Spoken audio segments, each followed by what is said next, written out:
Judicial commission rules में तरमीम से मुतालिक जुडिशल काउंसिल का इजलास चीफ जस्टिस काजी फायज ईसा की सरबराही में हुआ। कमीशन ने रूल्स के हवाले से तमाम मेंबरान से राय ली, जिसके बाद तमाम अरकान ने इजलास मुलतवी करने पर इत्तफाक किया। सुप्रीम कोर्ट ने जुडिशल कमीशन के इजलास का एलामिया जारी कर दिया।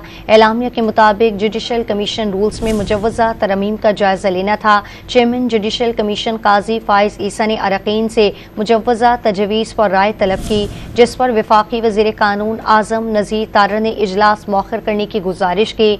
वफाकी वज़ीर ने कहा कि वफाकी हुकूमत आइन के आर्टिकल 175A में तरमीम पर गौर कर रही है। मुजव्वज़ा तरमीम के जरिए जुडिशल कमीशन की साख तब्दील हो सकती है, इसलिए इजलास मुलतवी किया जाए। एलामिया के मुताबिक जस्टिस याहिया अफरीदी ने एजेंडे पर बहस न करने और इजलास मुलतवी करने की तजवीज़ दी। इजलास में इत्तेफाक किया गया कि जजेस की तकर्री के मामले पर ताख़ीर नहीं होनी चाहिए, जिसके बाद इजलास मुलतवी किया गया।